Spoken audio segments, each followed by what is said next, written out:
está? Muy buenas noches, bienvenidos y bienvenidas a esta edición de Periodismo en Plural. Vamos a tocar en esta noche 3 temas, uno de ellos justo es las mujeres frente a los partidos políticos en Jalisco, y es que justo este fin de semana nombran a una mujer frente al partido Morena en su representación aquí en nuestro estado. También vamos a platicar esta noche sobre esto que se discutió pero no se resolvió en la Suprema Corte de Justicia de la Nación en esta mañana: prisión preventiva oficiosa, una propuesta que se hace para modificar el artículo 19 de la Constitución de México. Y por último, un tercer tema: el cuarto informe del presidente Andrés Manuel López Obrador y las reacciones. ¿Con quién lo vamos a discutir? Con nuestra invitada y nuestros invitados esta noche. Irán Espinosa Los Monteros, ¿cómo están? Muy buena noche. ¿Cómo están? Buenas noches, un gusto estar con ustedes, por supuesto, buenas. Y también a ustedes. Augusto Chacón. ¿Qué tal, Trini? Buenas noches a todas, a todos, buenas noches. Qué gusto estar con ustedes. Esperanza Romero. ¿Qué tal? Buenas noches, Trini, compañeros, periodistas y allá al staff de producción. Buenas noches. Gabriel Torres. Muy buenas noches a quienes nos acompañan hoy en una mesa muy equilibrada, con 2 mujeres, 3 caballeros, creo que una buena discusión. Así es. Y vamos a hablar precisamente de esto, de la participación política de las mujeres, que creo que ha ido siempre en un avance, pero ¿significará en realidad, es una paridad real lo que estamos viendo cuando tenemos a los partidos políticos presididos por mujeres, PRI, PAN, PRD y ahora Morena, Irán?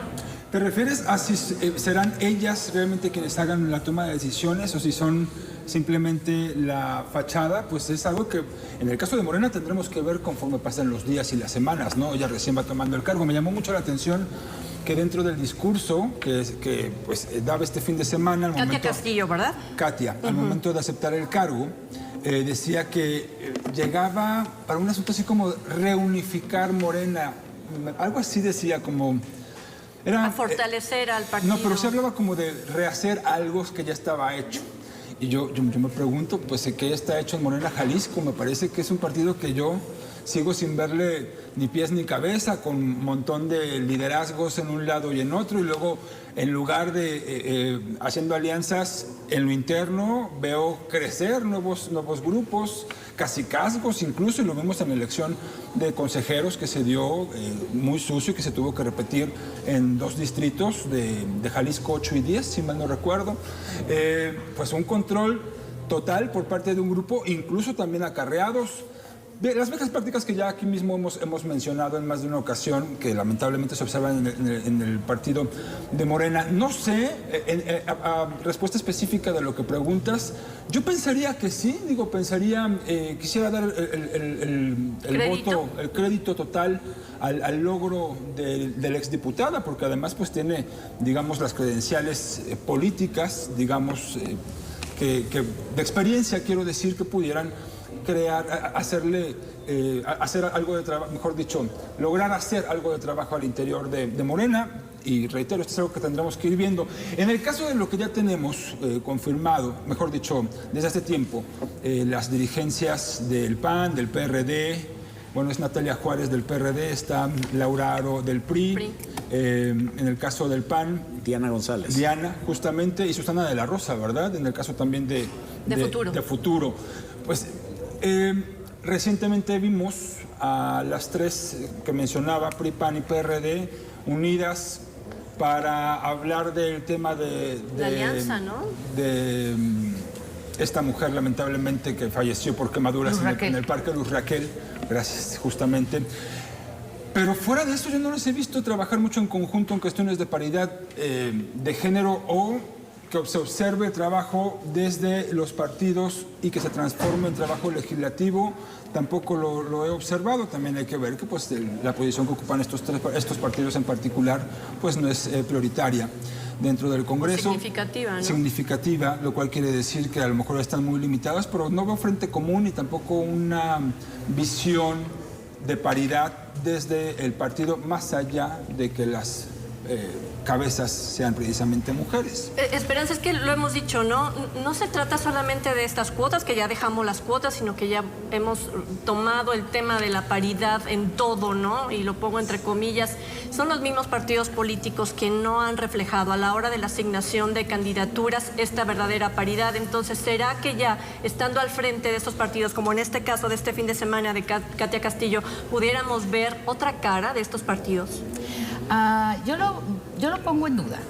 A final de cuentas, creo que ahorita podemos observar en el legislativo, con una composición mayoritaria de mujeres, a la hora de la hora, cómo deciden, cómo les baja la instrucción. Claro. Hablemos de por qué las legisladoras emesistas tendrían que estar en una posición diferente en un asunto que ya él abordó, caso Luz Raquel, la manera en que ha sido revictimizada, la manera en que el Ejecutivo del Estado ha tratado el tema, para mí con desatinos, y la comparecencia del fiscal, que se pacta que sea puerta cerrada. Claro. Y ellas hacen mutis. Y a mí me parece muy penoso.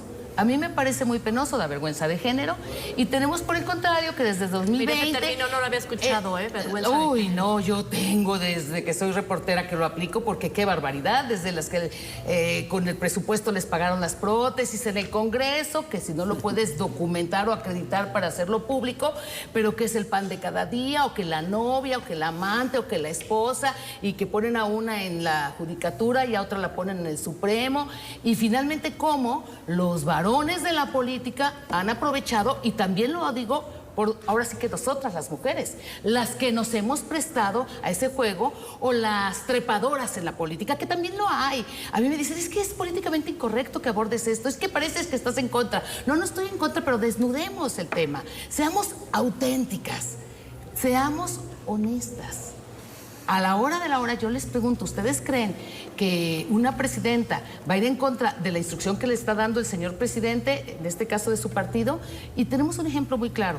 Volteemos, insisto, al Congreso. Hay mujeres que tienen el liderazgo, el nombre, el peso, la valentía para decir, no, yo estoy en contra y voy a obrar de esta manera, o me voy a adherir a este grupo de legisladoras que ahorita están encabezando este movimiento para buscar, vía el amparo, vía tal recurso, que se obligue a que el fiscal comparezca a puertas abiertas. Y a mí eso me parece muy valioso, aunque la fracción de su partido pueda estar muy, digamos que cooptada. Voy a poner un ejemplo. La presidenta del Partido Acción Nacional, en cuanto asume el cargo, al menos mediáticamente, porque no dudo que haya hecho alguna gestión o algún asunto relevante relacionado con la vida pública, pero lo primero que nos enteramos que hace al llegar a la presidencia es asignarse un auto y ver la repartición de los recursos y aumentarse el sueldo. Pues a mí me parece muy desafortunado, insisto, es lo primero que nos enteramos que hizo, pero sí fue recién llegada a su gestión. Y yo pregunto, ¿dónde hemos visto un posicionamiento para al menos señalar que desde la dirigencia estatal no ve con buenos ojos esa luna de miel que ya tiene buen rato entre los diputados blanquiazules y el gobierno del Estado y la fracción de Movimiento Ciudadano?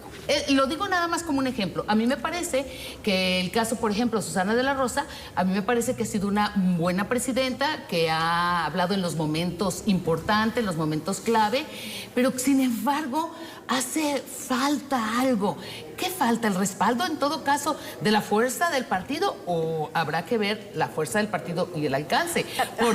Porque si tú lo ves, fuerza, ¿no? ese es el punto. Si tú lo ves, ¿qué ha pasado? Fue mucha la expectativa, se crearon 2 nuevos partidos y finalmente con 2 legisladores en Hagamos, ¿están haciendo más o están marcando más? Sí, de hecho, en la se hace calificación notar que más. hacía el Observatorio Legislativo del ITESO les da mayor calificación en cuanto a las iniciativas presentadas y calidad de las mismas iniciativas. El tema es si en este juego político en Jalisco estamos jugando la política de los hombres.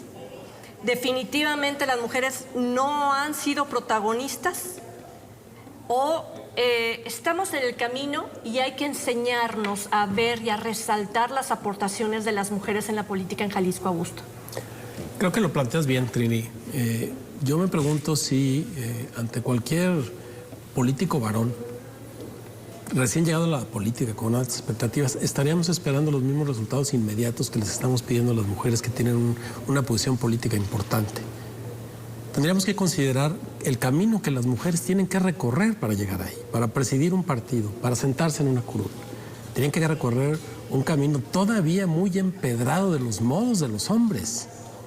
Pedir que desmonten esa manera interiorizada para hacer política es muy complejo y además queremos que lo hagan inmediatamente. Hay una mujer, ergo las causas de la mujer, inmediatamente se van a ver bien servidas. Hay que hacer muchísimas cosas. Por ejemplo, podríamos comenzar por poner una mirada desde los medios de comunicación distinta a la manera en que las mujeres se tienen que hacer. Si no nos hacemos cargo de su trayectoria, no nos podemos hacer cargo de su gestión. Como mujer, llegar a un puesto de esos es 2 veces más difícil que como hombre. Bueno, ya están ahí. Celebremos que al menos aritméticamente podemos decir mitad y mitad, 55%, 45%. Eso es de celebrarse. ¿Qué vamos a hacer entre todos para que la perspectiva de género se imponga al legislar, se imponga al decidir, se imponga al dirigir un partido?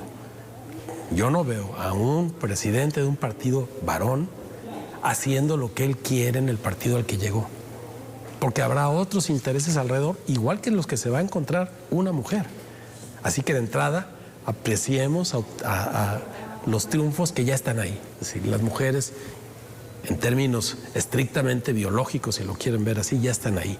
¿Qué vamos a hacer para que la perspectiva de género se imponga? Aquí mismo les estamos pidiendo resultados que no le pedimos a los hombres. Porque ya dijimos, bueno, de todos modos ya sabemos cómo son. Así son los presidentes de partido, así son los diputados, así son los presidentes del país. No, si es una mujer, inmediatamente queremos ver los resultados y les cargamos doblemente la mano, con lo cual queda claro que tenemos una visión machista todavía de la causa-efecto en términos de género. Es pronto para pedirle resultados, pero no es pronto para ser críticos. Simplemente podremos tener una crítica a la altura de la perspectiva de género, es decir, hacernos cargo de todo eso que implica para una mujer no solo un cargo político, estar sentada en esta misma mesa. Si nos hacemos cargo de eso, entonces empezaremos a tener una perspectiva de género. ¿Y cómo las ayudamos? ¿Y cómo nos hacemos parte de que puedan conquistar plenamente el derecho? Creo que a la sociedad en general y a la sociedad política en particular, le vendrá muy bien esa perspectiva de género para en verdad cambiar las cosas. Pensemos que estamos haciendo todo en política, todo en empresa, todo en la educación, todavía con una grandísima carga de machismo ahí. Los modos para hacer siguen siendo machistas. Así que seamos críticos, sí, eso creo que les puede ayudar a las mujeres que tienen esta altísima responsabilidad, pero al mismo tiempo hagámonos cargo, insisto, de lo que implica para una mujer llegar a una posición de visibilidad en cualquier área. Ahora, sobre todo, en este momento de que llegan, si se les va a cobijar o al contrario, ¿no?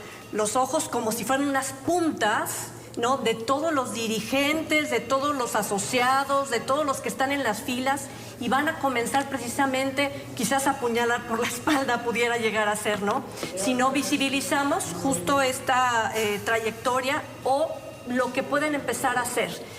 Pero ¿será que dentro de los partidos políticos se pueda sentir, palpar, que en lugar de llegar a aprovechar esa oportunidad, estén ellas usando todo su esfuerzo para poder demostrar que pueden, para poder demostrar que pueden llegar a tener también autoridad, no solamente capacidad en la política, sino autoridad para dirigir un partido y estar esquivando las amenazas de la misma clase política que está dentro de sus partidos, Gabriel?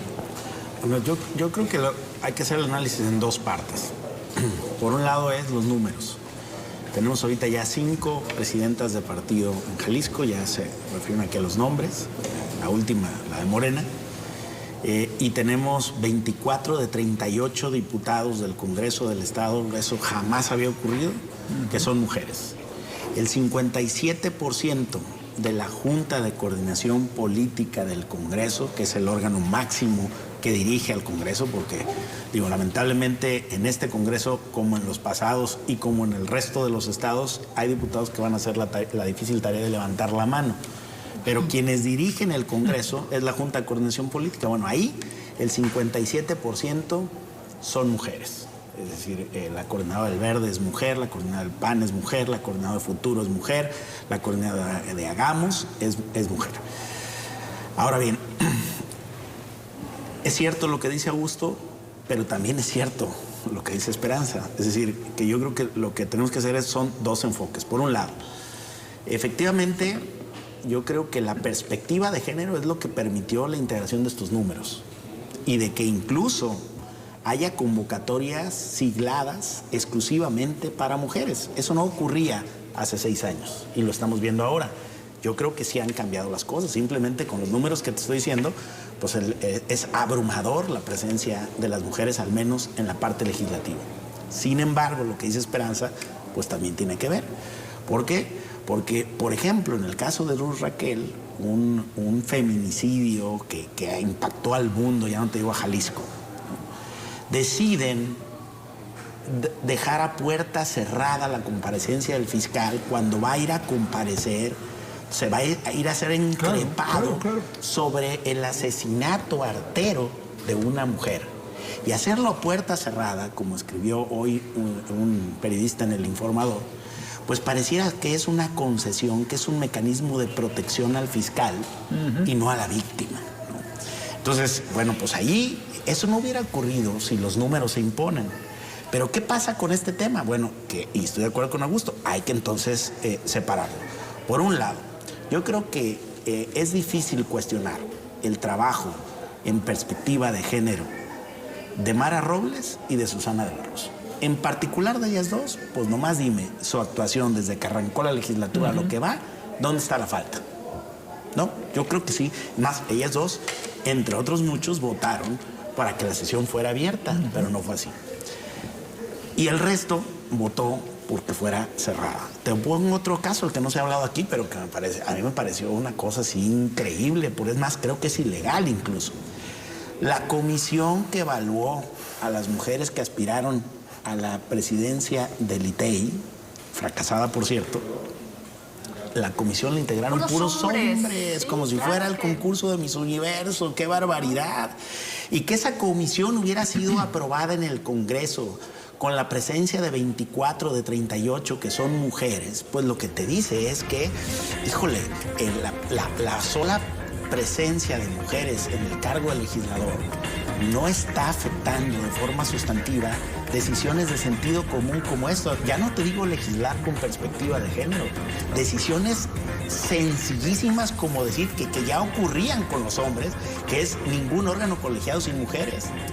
Vamos, hasta hay una tendencia mundial que no permite ni que en un presidium, que nos han cuestionado aquí nuestra audiencia, los que ven Televisa, han cuestionado cuando hemos hecho programas en donde no ha estado presente una mujer. ¿Cómo es posible que una legislatura que tiene 24 mujeres de 38 que integran el Congreso decidió y avaló una comisión para evaluar mujeres integrada exclusivamente por hombres? Yo te hubiera dicho, lo que hubieran hecho es exactamente lo contrario, radical, pero al contrario. Puras mujeres profesionistas avalando a mujeres profesionistas, una evaluación de pares. Déjame retomar el tema, Gabriel, que es, yo te preguntaba, ¿están amenazadas dentro de, o sea, se amenaza la participación política de las mujeres? Nos tenemos que ir a una pausa, pero quiero que me digas, ¿por la misma confección que tienen los partidos políticos al día de hoy?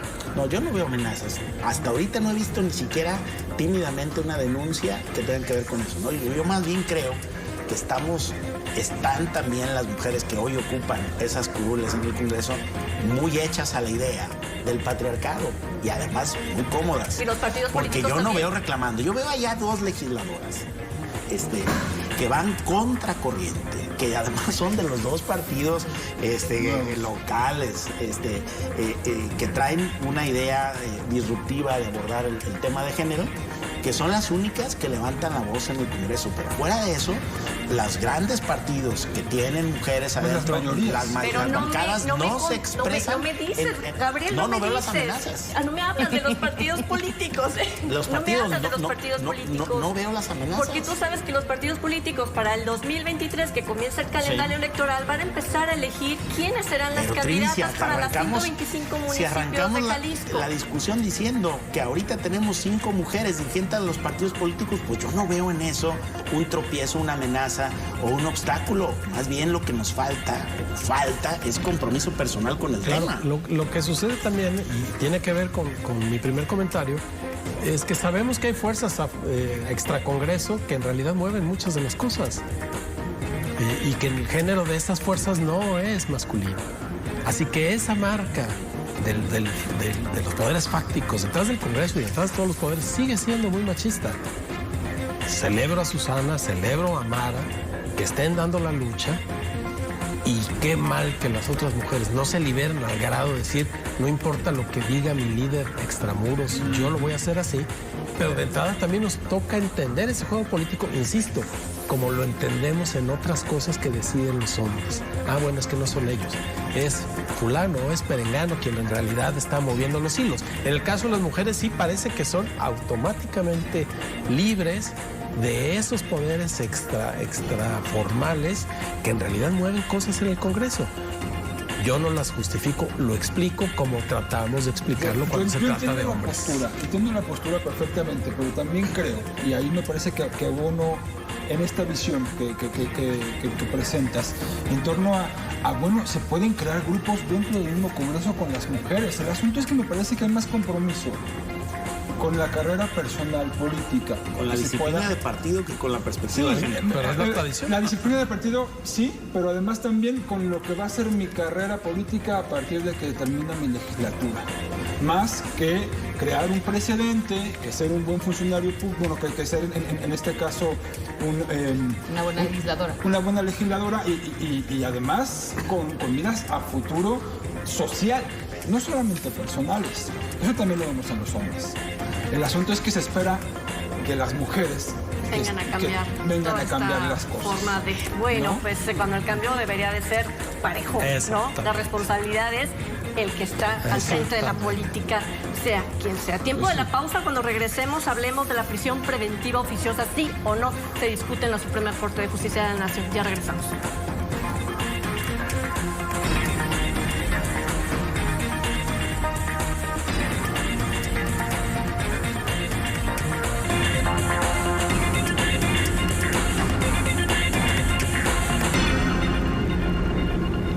Se inicia esta semana con una discusión en la Suprema Corte de Justicia de la Nación sobre la constitucionalidad o no de esta figura que es la prisión preventiva oficiosa. Esta discusión no concluyó este día lunes, seguirá el día de mañana dándole voz a otras ministras y ministros quienes forman parte justo de este análisis que se está haciendo. Y es que justo el ministro Luis María Aguilar Morales propone esta inaplicación en el artículo 19 constitucional de esta figura. El tema tiene que ver con los derechos humanos y los tratados internacionales, Augusto. Sí, el tema tiene que ver particularmente con eso y con la Procuración de Justicia, incluso con todo el sistema de justicia en el país. Ha habido un abuso con la prisión preventiva. En este caso se está hablando solo de la prisión preventiva oficiosa. Y la postura de los cuatro ministros que hoy tomaron la palabra, los cuatro dijeron, no somos quien para decirle a la Constitución que la Constitución está mal. Pérez Dayán lo dijo de manera muy clara, no le puedo arrancar una hoja a la Constitución para decir que está mal. Sin embargo, el ministro González Alcántara Carrancá tuvo una postura muy interesante. ¿Qué pasa con la prisión preventiva oficiosa? El nuevo sistema de justicia penal implica que los ministerios públicos hagan algo así como parodiaba Gabriel a los diputados, algo muy difícil, tienen que investigar. Algo a lo que no están acostumbrados. Y justamente lo que inhibe la prisión preventiva oficiosa es la investigación, porque dice, ahí lo dejo, es culpable, mételo unos años a la cárcel y luego ya veremos, nunca vemos, ¿no? Ya tenemos casos con 17 años sin sentencia. Sin duda. Y lo que están diciendo algunos grupos es decir, no podemos estar en ese facilismo. El párrafo segundo del artículo 19 tiene la lista de estos casos en que la prisión preventiva podría ser recomendable. Pero se ha abusado de esa figura y hoy Alcántara Carrancá lo decía muy bien. Es que estamos confundiendo la prisión preventiva oficiosa con automático y no es así. Y es donde abre la puerta para que no necesariamente tengamos que cambiar la Constitución, a menos que los legisladores lo propongan. ¿Qué significa? Que los jueces tienen la libertad para decir si sí o si no, caso por caso, lo dijo hoy Alcántara Carrancá. Es un asunto que hay que revisar caso por caso y según la investigación y según lo que presenten los fiscales, los que conocemos como agentes del Ministerio Público, es que el juez decidirá si la prisión preventiva es meritoria o no. Porque sin duda viola los derechos humanos, porque estamos primero violando un precepto constitucional que se habría que revisar, la presunción de inocencia. Cuando sin investigación de por medio, cuando el juez no tiene elementos en el juzgado para decir que amerita una prisión preventiva, estamos quitándole la presunción de inocencia y estamos diciendo, eres culpable. Y su derecho a la libertad. Esa es la profundidad de esta decisión. Parecía negro el panorama cuando tres, Yasmín Esquivel, Loreta Ortiz y Alberto Pérez Dayán dijeron, no estoy con el proyecto del ministro Luz María Aguilar, parecía que la tenemos perdida hasta que llega esta puerta que abre Alcántara de Carrancá y dice, cuidado, porque eso no inhibe, el artículo tal como está no inhibe que cada juez decida, claro, sí, tú mereces prisión preventiva de acuerdo a los méritos de la investigación de la Fiscalía, cosa que nunca sucede. Entonces mucha gente que injustamente está condenada, sin condena, podría estar libre y lo que sucede es que sí, incurro en la figura de Gabriel otra vez, el difícil trabajo de hacer su trabajo, que es lo que no quieren las fiscalías. Es que con esto dejan manga ancha para que los intereses, como lo hemos visto recientemente, ¿no?, en estas historias donde el fiscal de la República hace uso de toda la infraestructura jurídica para afectar a una familiar, ¿no? Bueno, a ver, lo que pasa es que la prisión preventiva ha existido siempre, desde la Constitución de 1917, porque también he visto algunos debates que dicen que se la quieren cargar a Calderón, no siempre ha estado. En diversos lugares, contemplada de diversa manera y aplicada de diversa manera, eso es cierto también. Yo creo que el debate fino de la Corte no es si hay o no prisión preventiva oficiosa. Eso sí va a haber, de hecho la hay, y yo estoy de acuerdo absolutamente siempre que la determine un juez. Pero hay dos tipos de prisión preventiva. Es esa, la que solicita un Ministerio Público y un juez dice en presunción, te doy la posibilidad de que lo detengas porque si me espero más puede ser que se vaya y entonces abono a la impunidad. Y en un país con un nivel de impunidad tan grande, donde el 98% de los delitos no se castigan, yo creo que sí hay elementos para respaldar que exista la prisión preventiva, pero hay que ponerle un candado. Es decir, lo que no debe ser es eso que dice Augusto, automática, porque hay una segunda modalidad de esa prisión preventiva que se aplica ya de forma automática. Solo porque yo lo solicite, tengo derecho a aplicarle la prisión preventiva y ya la acotó el legislador también, hasta un máximo de 2 años. Entonces yo creo que ese es el detalle fino, la segunda hipótesis. Yo creo que la primera no tiene vuelta. O sea, si un juez lo determina, un juez, una autoridad competente, y vámonos, ahí no hay nada. El juez tendrá elementos y tiene que fundar y motivar, como dicen los abogados, ¿por qué?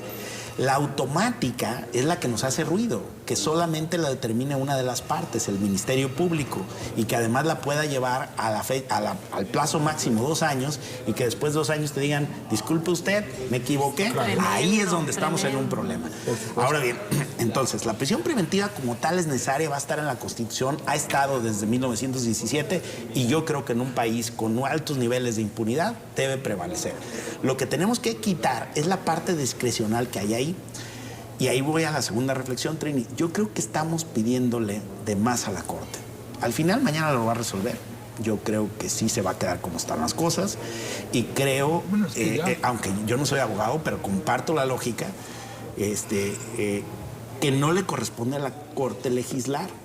No. Para eso hay legisladores, porque nos hemos acostumbrado, ya lo he dicho en otro programa aquí cuando hablamos de la interrupción del embarazo o de la legalización de la marihuana, le hemos querido que la Corte haga lo que le corresponde exclusivamente al legislador. Al legislador es un hacedor de leyes, a ellos les corresponde crear, reformar o abrogar las leyes que nos rigen. Si tenemos una controversia con una ley, esa controversia no debería estarse discutiendo y resolviendo en un pleno de la Suprema Corte de Justicia del país, sino en la Cámara, las 2 cámaras, porque tenemos un Congreso bicameral, donde esos asuntos se pueden discutir y cambiar y ponerle, el legislador le puede poner clarito cómo es que debe de quedar.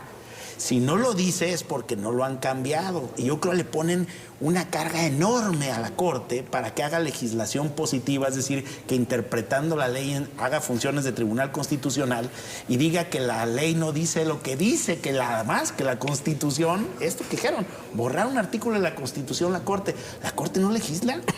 O sea, estamos estirando al máximo las atribuciones de la Corte y me parece riesgoso abrir el antecedente, sentar el precedente que la Suprema Corte pueda anular un artículo de la Constitución legalmente aprobado por los legisladores que son los representantes de la población electos democráticamente. Hay que tener cuidado, porque ahorita podremos decir, lo hacen por una causa buena y mañana ¿por qué?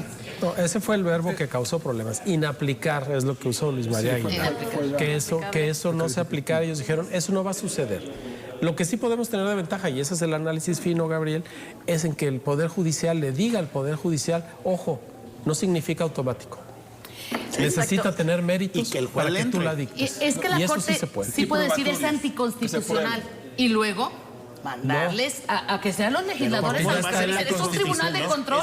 La Corte es un tribunal de control. Y te puedo decir pero si ya está en la Corte. Es que aquí vamos al punto. Está en 2008 la reforma del sistema penal acusatorio. Viene desde 2008 este punto de que había un catálogo de 16 delitos. Luego viene otra reforma con este gobierno en 2019, donde tiene ciertas modificaciones que hablan de los 2 años. El catálogo es de 45 delitos. Y yo solo les voy a preguntar a ustedes, como un ejemplo claro. ¿Alguno de ustedes ha sufrido robo a casa habitación? Sí, cómo no. Yo creo que todos.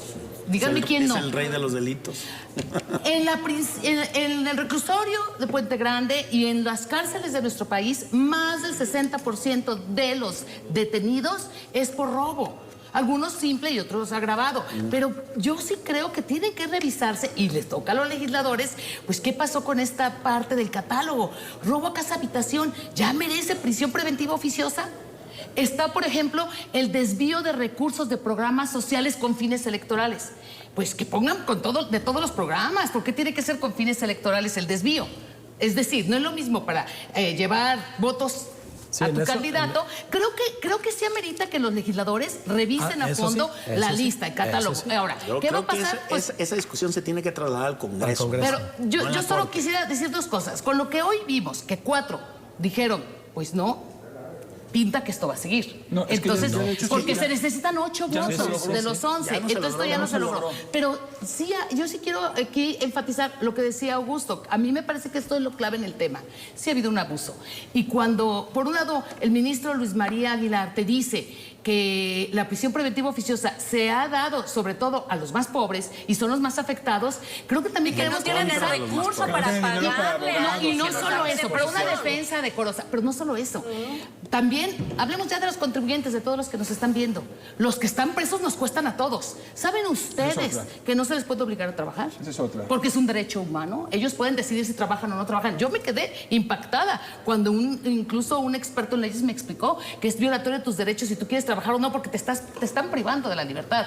Entonces, el Estado, pues dale los 100, 200 diarios que te cuesta darle de comer a ese preso, que lo tienes allí. El dato, Esperanza, es que del 100% de casos dictados de prisión preventiva, solo el 60% logran una condena como culpable. Quiere decir que al 40% lo encerraron sin tener los suficientes elementos. Es que el dato que te da la Corte a mí sí me parece... Solo doy el dato puntual. La Corte te dice 226.900 y tantos, casi 227.000 presos en nuestro país antes de esta discusión, de los cuales... El dato es exacto, 40%, que equivale a 92.000 sujetos privados de su libertad por este mecanismo de prisión preventiva. Entonces, ¿quién lo viene a resolver? Es que justamente lo que yo observo es que, a ver, y me parece que la ponencia de Luis María Aguilar, el magistrado, el ministro, perdonen, iba en el sentido tal cual de derechos humanos, que además tiene que ver con los acuerdos internacionales que existen y a los que está adherido México. Con el artículo 1 de la Constitución. Y aparte también tiene que ver con lo que se dio en el sexenio, fue de 2008, dijiste, justo 2008. Cuando entra en vigor el nuevo sistema penal acusatorio.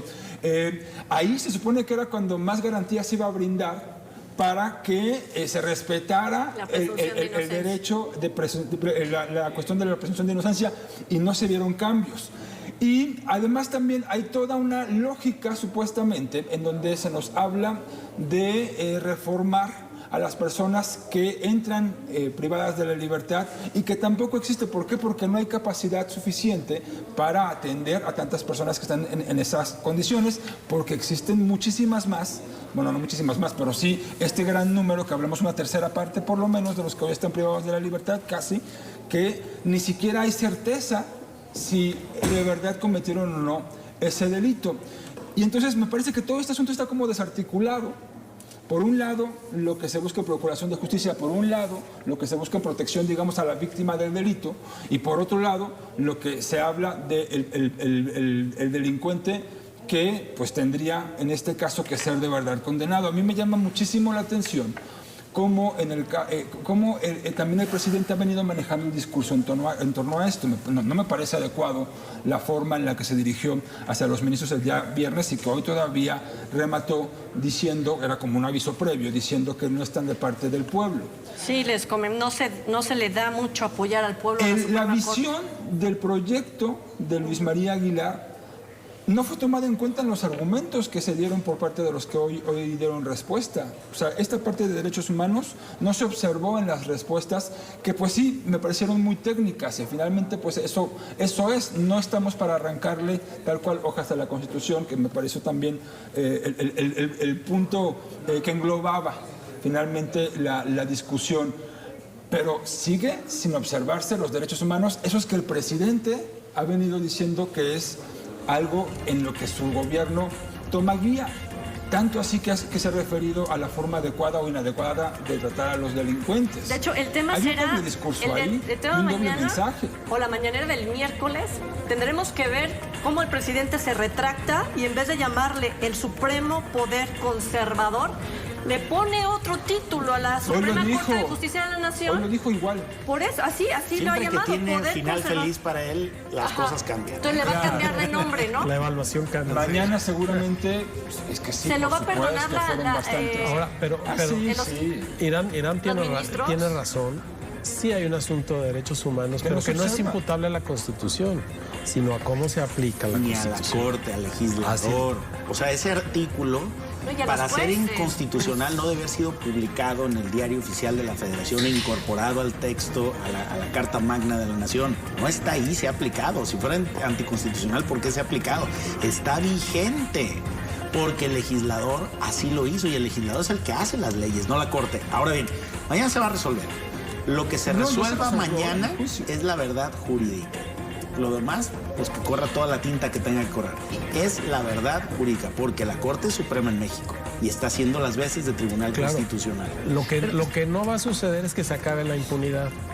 Porque la prisión preventiva oficiosa no ha servido para prever la impunidad. Primero, porque no ha servido para incentivar a las fiscalías a hacer su trabajo. Genera más impunidad. Claro. A mi juicio genera más impunidad. Ojalá que esta discusión sirva para que se revise, para que los legisladores hagan los cambios necesarios, que hagan modificaciones a ese catálogo, que sí se cumpla, que no dure un reo bajo este mecanismo de prisión preventiva oficiosa más de 2 años.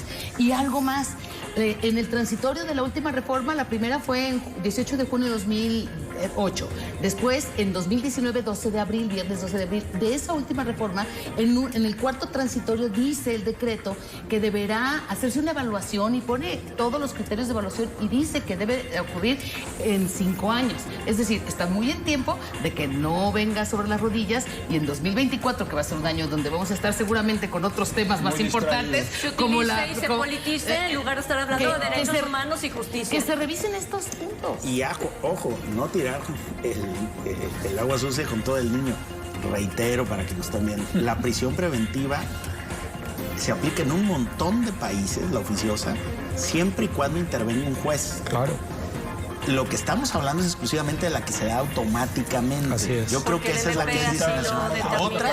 La otra yo creo que tiene motivación, razón de ser, y me parece que sí es un instrumento para evitar que el delincuente previo a su defensa se pueda fugar o escapar de un proceso penal en su Alcántara contra. de Carrancajo sin petición de parte. Esa es la que debemos Esa es, erradicar. porque son dos tipos. Así Que es. por cierto se arrepintió el presidente Andrés Manuel López Obrador de haber nombrado o haber sugerido ¿Qué justo tal? que ocuparan la Suprema ¿Qué tal? Corte de Justicia, Mira. los que él mismo candidateó, ¿no? Al momento de hacerles Pero esta donde crítica. habla- Entonces, cuando no le gusta, Pero el mensaje, ¿cuál es? Yo esperaba sumisión tal cual a lo que yo quiero, ¿no? claro, vámonos a la pausa. Ese es el mensaje. Y regresamos Entonces, cuando ese volvamos. Les fue bien, no, pero no, Y no, hoy no, dice, no, dice, el presidente los Andrés Manuel López magistrados Obrador. ahora Volvemos. quieren que los diputados se sumen. O sea,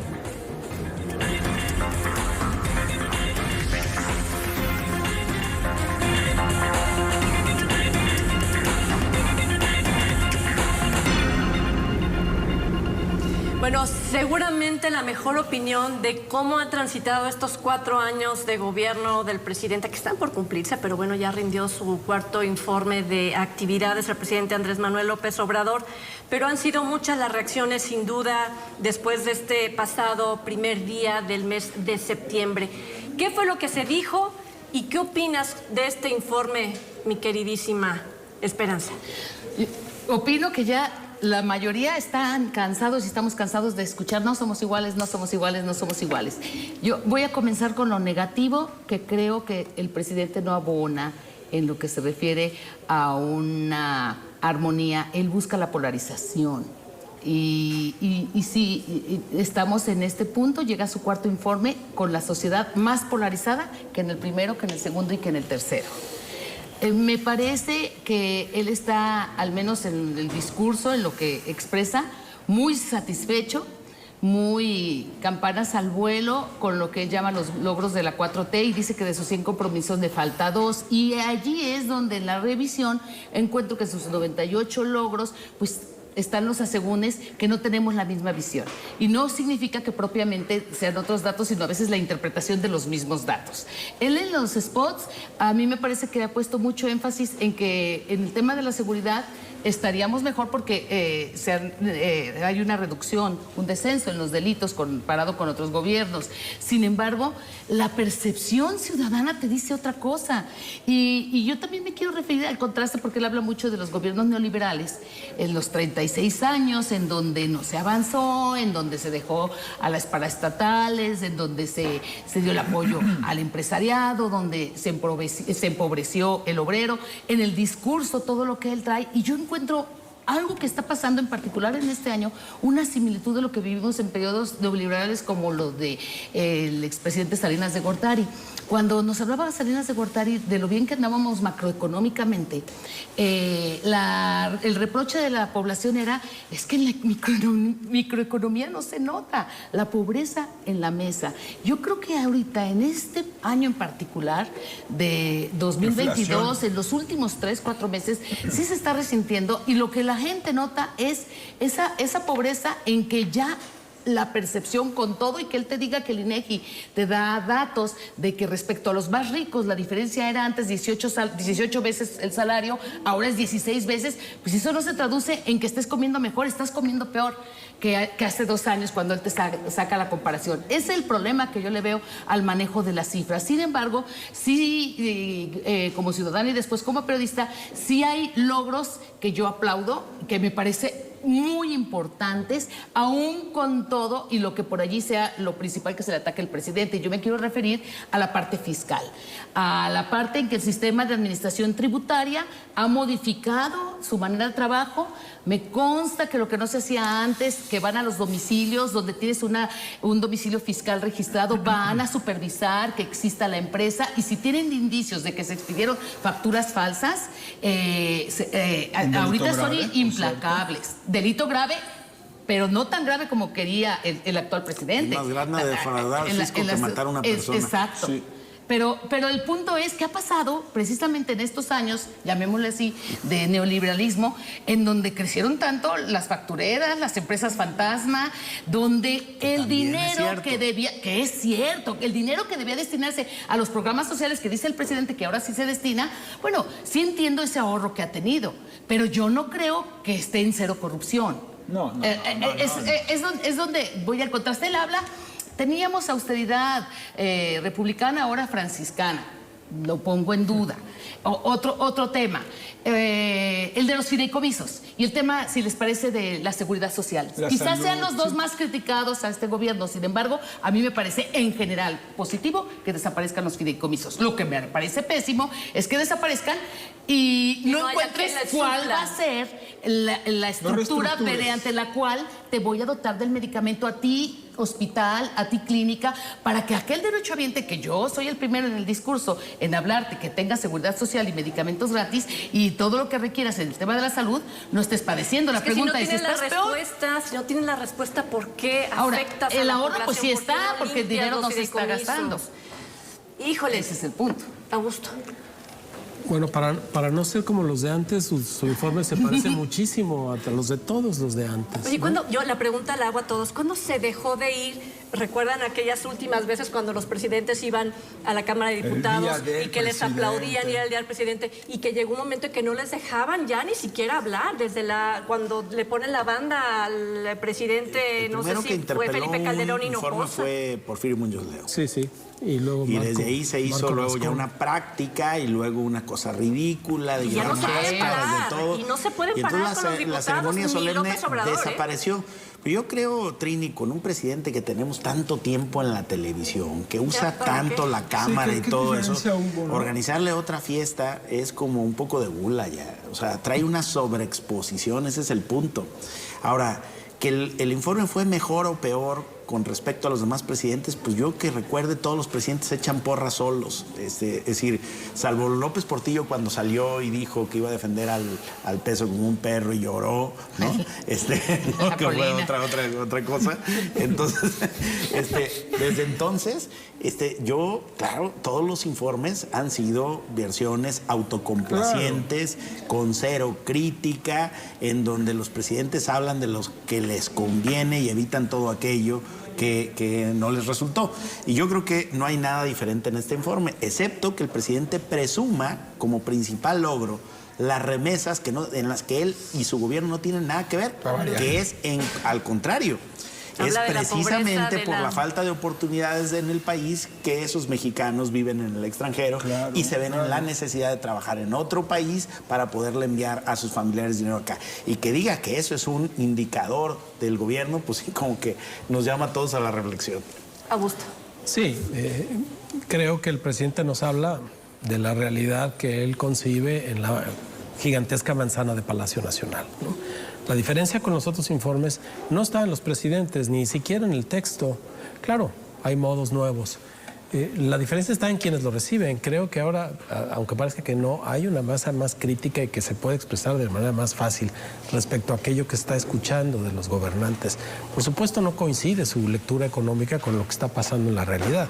No coincide su lectura de la seguridad desde que él todas las mañanas tiene a los principales responsables de seguridad metidos en Palacio Nacional a las 5 de la mañana. Y es un país gigantesco como para pensar que desde ese cuadrito en el centro del país estás atendiendo realmente la seguridad. Si está hablando de una realidad que tiene que ver con la que él percibe, con lo que él quiere que suceda, con lo que su discurso, según él, ha cambiado, y nada más. Los datos en seguridad son contundentes, los datos de la inflación son contundentes, 8% en términos generales, 14% nada más para los productos agropecuarios. Eso le cuesta más a la gente en promedio. Eso quiere decir que hay huevo a 50 pesos el kilo. Sí. Y de eso no nos va a decir, pero nunca nos lo ha dicho nadie.